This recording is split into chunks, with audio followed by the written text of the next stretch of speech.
eu sou o professor Eduardo Chaves. Vamos fazer uma questão aqui da prova de matemática. De onde que é a prova? Daí?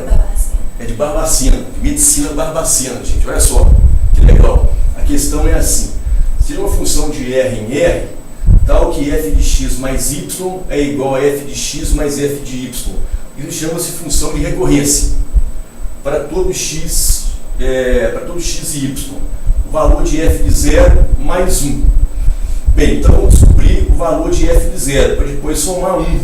Vamos fazer testes aqui, olha. Por exemplo, se eu escolher para x o valor 1 e para y o valor 0, eu posso dizer, de acordo com a fórmula da função de recorrência, que f de 1 mais 0 é f de 1 mais f de 0. 1 mais 0 é igual a 1. Então, olha lá, f de 1 é f de 1 mais f de 0. Daqui a gente descobre que f de 0 é igual a 0, porque eu passo f de 1 para cá. Ó. Então, f de 0 é sempre igual a 0.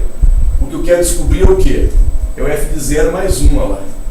Então, 0 mais 1 é igual a 1. Letra D, questão fácil. Até a próxima aula.